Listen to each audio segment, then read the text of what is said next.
Hello, in this video I'll show you what could be one of the causes if you have a problem with the starter motor on your Opel Corsa E. One of the causes could be a blown fuse or a relay, so here in the video I'll show you the location of the fuses and the relays for the starter motor.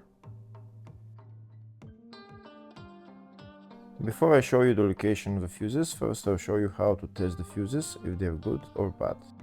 I'll show you how to test the fuses using a multimeter and a test light. First I'll show you how to test the fuses with the test light. For this purpose we need to turn the ignition on.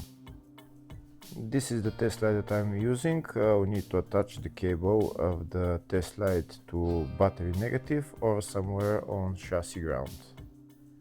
Then we're going to start testing the fuses with the test light. On the fuses there is two pins, you can see them right there before the 30 and after the 30. There's two pins where we touch them with the test light, and if both pins light up, that means the fuse is good. If only one pin lights up, that means the fuse is bad. Sometimes none of the pins light up, that means that there is no power going to that fuse. Next I'll show you how to test the fuses with a multimeter. This is what the fuse looks like. You can see that contact in the middle that is connecting to the two pins. This is the contact that shows if the fuse is good or bad. If the contact is burnt, that means the fuse is bad. If it's not, if it's connected, that means it's good. When we test the fuses, we should measure resistance with the multimeter. So when we turn the multimeter on, we should turn it to 20k ohms. When measuring the fuses, the resistance should be very close to zero. We'll start now testing each fuse. First we'll touch both cables together of the multimeter just to see if it measures resistance. You can see there is no resistance in the cables, but it measures 0 ohms. Now we'll start measuring the first fuse, and we'll see what will show. It's showing 0 ohms, so that means this fuse is good. Next to test the second fuse, it's showing 0 ohms, so that means that fuse is good. Now we'll test the third fuse. Third fuse is also showing 0 ohms, so that means that fuse is also good. Next we'll test the fourth fuse, and it doesn't show 0 ohms, it says 0L, which means open circuit. That means that fuse should be bad. Now we'll see what the condition of the fuse is visually. We can see that contact in the middle that's connecting to the two pins is broken, so that's why it's showing open circuit.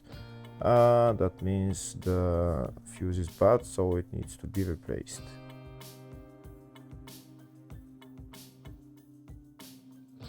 Next I'll show you the location for the fuse boxes on this Opel Corsa E. There is one main fuse box in the engine bay and one in the fascia. First I'll show you the location of the fuse box in the engine bay. It's located behind this plastic cover. That's the fuse box right there. There is also another fuse box, engine bay 2, which is on top of the battery, just on the left. And next I'll show you the location of the fuse box in the fascia. It's just behind this cover. We need to pull out this cover, and that's the fuse box in there.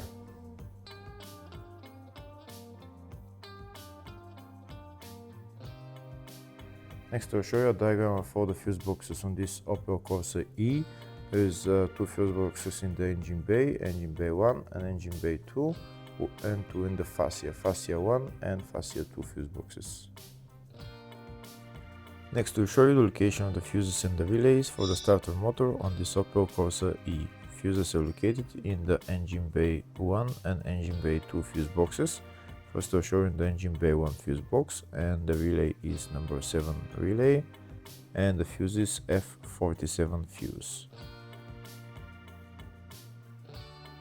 Next I'll show you the location of the fuse in the engine bay 2 fuse box, and the fuse there is F7.